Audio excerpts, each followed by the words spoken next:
با سلام.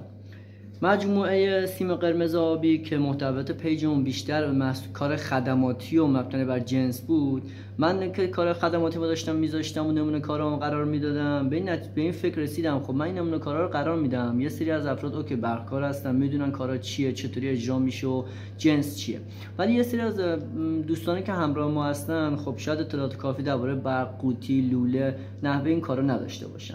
من گفتم خب قبل این که نمونه کارامو بذارم یه توضیح کوچیکی درباره قوطی، لوله، مباحث اولیه برق بدم و یه سری نمونه ها رو تا اونجا که موجود هست نشون بدم، یه سری هم که تو ویدیوها بهتون نشون میدم، سعی میکنم همونجا بهتون توضیح بدم.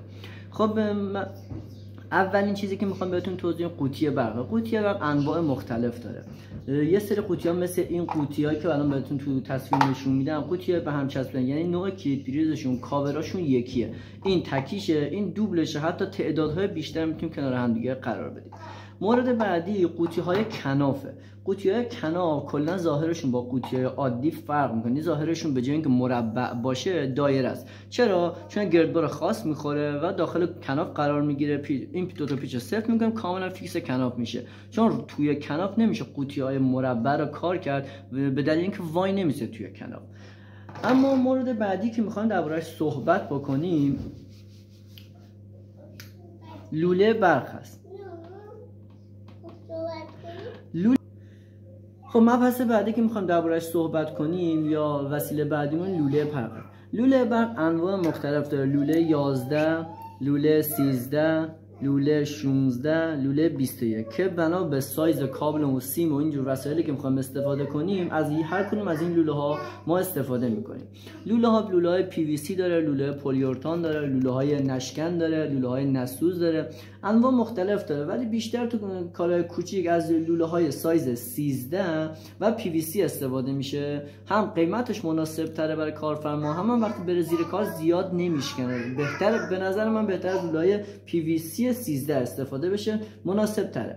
اما خب اینه من لوله هامون، نمونه کار لوله هم چون الان شرایط جوریه که لوله موجود نیست، نمونه لوله رو تو عکس و ویدیوهایی که از نمونه کارا براتون میذارم بهتون توضیح میدم. اما مبحث بعدی که میخوایم درباره‌اش صحبت بکنیم خرطوم‌های برق هستن.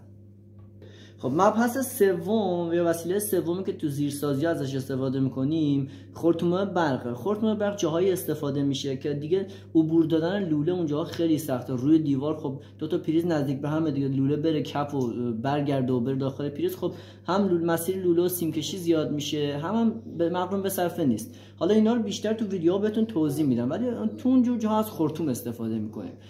تو روشنایی هالوژنا تو اینجور جاها از خرطوم استفاده. خود خرطوم دو سه مدل داره، مثل همون لوله 11، 13، 16. خرطوم‌های نسوز که خرطوم‌های نسوز رو بیشتر توی جاهای استفاده میکنن که تحت شعاع حرارت قرار میگیره، که بیشتر هم برای اعلام حریقه از خرطوم‌های نسوز استفاده میشه. خب وسیله چهارمی که میخوام درباره‌اش صحبت کنیم، اینا همه مربوط به زیرسازی میشه، یعنی هنوز وارد مبحث‌های چیز نشده. مربوط به زیرسازی میشه زانوی برقه. زانوها رو بیشتر با لوله ها میشناسن، یعنی هر سایزی که شما لوله استفاده میکنید، اگه لوله 13 پی وی سی استفاده میکنید، همونطور که گفتم هر سایزی که لوله استفاده میکنی زانوتون هم باید همون باشه که به اون لوله فیت بشه. اگه لوله 13 استفاده میکنید پی وی سی، زانوتون هم باید 13 پی وی سی باشه. زانو هم مثل لوله انواع و اقسام مختلف داره که دیگه اینجا جایز نیست بیشتر توضیح بدم، بیشتر تو ویدیو بهتون توضیح میدم. با لایک و کامنت ما رو همراهی کنید. با سلام خدمت همه دوستان. مجموعه سیم قرمز آبی یا آموزش دیگر قرار داده. البته بازم گفتم محتوای پیج ما آموزشی نیست، ولی سعی میکنم چیزایی که تو کار اجرا میشه یه کوچولو درباره‌اش یه توضیحاتی بدم که شما در جریان موضوع قرار بگیرید. موضوع امشب درباره محل قرارگیری هالوژن هاست توی انواع سقف‌های قدیم رابیست و میلگرد و اینجور چیزا بودن. سقف‌های جدیدم که خیلی راحت ترش کردن، از کناف استفاده میکنن و برای ما برقکاران تقریبا راحت تره. چند حالت مختلف اجرای هالوژن داریم. یکی از حالتهای خیلی سادهش که اکثرا تو ساختمان‌های انجام میدن که میخوان بسازن و برای فروش اجرا کنن، چیدمان ساده و تکیه یا دو سه تا ردیف هالوژن کار میکنن و تموم میشه.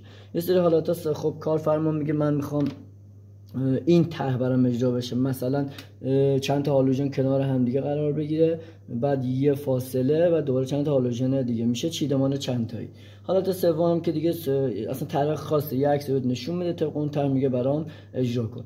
مجموعه سیم قرمز آبی در خدمت شماست. لایک و کامنت فراموش نشه تا بریم مرحله بعدی برای اجرای بقیه حالت‌ها رو تک تک بهتون توضیح بدم. خب میخوام درباره حالت اول صحبت کنیم. تو حالت اول گفتم چیدمانا تکی باشی. چیدمانا تکی باشی یعنی چی؟ یعنی هالوژنا تک تک کنار هم دیگه قرار بگیرن با فاصله مشخص. خب برای درآوردن این حالت ما یه حالت تئوری در نظر میگیریم. ما یه فضای مستطیل داریم که 4 متر طول داریم. میخوام تو این 4 متر طول 5 تا هالوژن کار کنیم. خب اولا باید چیدمان کنجمون به هم نخوره. خب ما چیکار میکنیم؟ ما از کنج اولمون 20 سانت فاصله میدیم، یه هالوژن میذاریم. انتهای کارمون هم یه کنج قرار گرفته، تو اونم 20 سانت یه فاصله میدیم، یه هالوژن قرار میدیم. درسته؟ این 20 سانت حتما یادتون باشه تا مرکز هالوژن. یعنی اگه گردبر شما سایز 8 یعنی مرکز باشه 4 سانت، این طرف 4 سانتی طرف خودش خودکار قرار میگیره.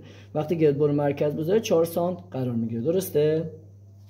خب حالا ما میخوام ببینیم، ما 5 تا هالوژن میخوام کار کنیم، دو تا 20 سانت هم فاصله داریم اینور اونور، بینش 3 تا هالوژن میمونه دیگه. درسته؟ خب فضامون هم 4 متره. این 4 متر ما اومدیم 2 تا 20 سانت ازش کم کردیم، یعنی میمونه 3 و 60. درسته؟ 3 و 60. چون میخوام 3 تا هالوژن بین اینا کار کنیم، یعنی باید فضامون رو تقسیم بر 4 کنیم که فضامون درست در بیاد. درسته؟ تقسیم بر 4 میشه هر 90 سانتی متر هر 90 سانتی متر ما یه دونه هالوژن قرار میگیره. یعنی این فاصله هایی که بین هالوژن ها قرار میگیره میشه چقدر؟ میشه 90 سانتی متر.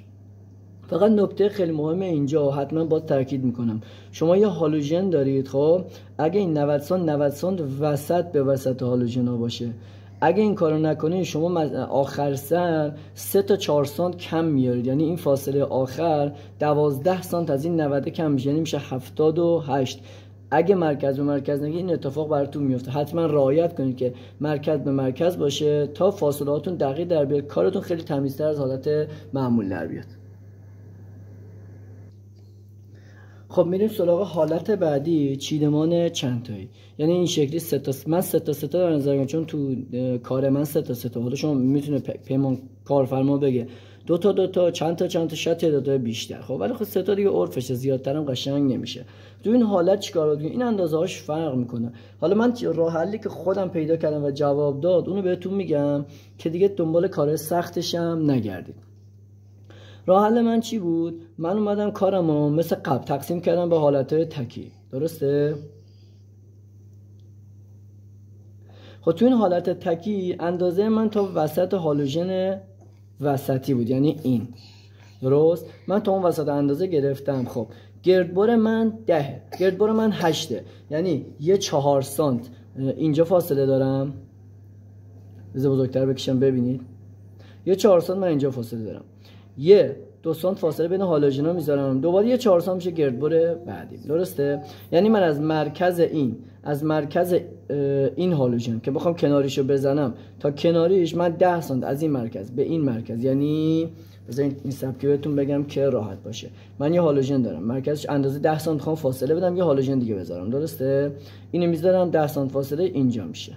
این میشه هالوژن، دوباره 10 سانت فاصله تا مرکز میشه هالوژن بعدی. این 3 تا کنار هم قرار گرفت. حالا میخوام اینو اجرا کنم، یعنی 3 تا مجموعه دوممو از هالوژن مرکزی که کنار قرار گرفته یه فاصله همون 90 تایی که تو حالت قبلی بهتون بود، چون همون طرح 4 متر و همه چیز همونه، یه 90 تا فاصله میگیرم میام تا هالوژن مرکزی این. درسته؟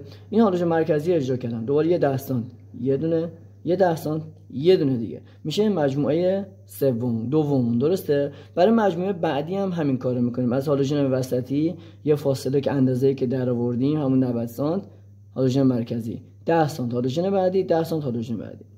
این شد حالت دوم که چیدمان 3 تایی بود. اگه چیدماناتون 2 تایی بود، هالوژن مرکزی یه ذره جابجا میشه. هالوژن مرکزیش دور جابجا میشه، 10 سانت میگیرید، کنارش میاد عقب‌تر، 10 سانت بعدی رو اجرا میکنید. مجموعه سیم قرمز آبی در خدمت شما بود. امیدوارم تونسته باشم یه سری اطلاعات به شما داده باشم که یه کوچیک کارتون رو راه انداخته باشم. لایک و کامنت فراموش نشه. تا آموزش بعدی، خداحافظ.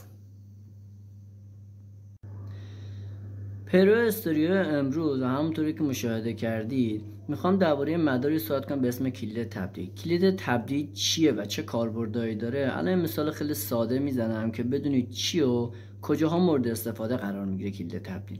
فرض کنید من یه لامپ دارم، میخوام هم از دم در ورودی خونه کنترل بشه و هم از جاهای دیگه میتونه کنار دم در اتاق خواب باشه، میتونه بالا یا پایین پله ها باشه. مکانیزمش چطوریه این کلید تبدیل؟ همونطوری که تو این شماتیک نموداری ما میبینید. کلید تبدیل دو تا کلیده که ظاهر پشتش مثل کلید دوپله، یعنی یه فاز ورودی داره، دو تا خروجی. اون دو تا خروجی فازهای مشترک کلید تبدیل ما، یعنی پیچ کامون با پیچ الکترون که مشترک بین دو تا تبدیل هستن و از یک سمت کلید تبدیل کلید ما فاز میگیره از فاز ورودی، سمت دیگه شو برگشتی چراغمون میگیره. این باعث میشه از یک طرف فاز بیاد، از یک طرف خارج بشه و به چراغ ما الحاق بشه. حالا این مدار شماتیک که شما میبینید، من این الان به صورت عملی براتون پیاده سازی میکنم که کامل براتون جا بیفته کلید تبدیل، نحوه وصل کردنش و کاراییشو ببینید که خیلی خیلی این به کار ما میاد. با لایک و کامنت ما رو همراهی کنید.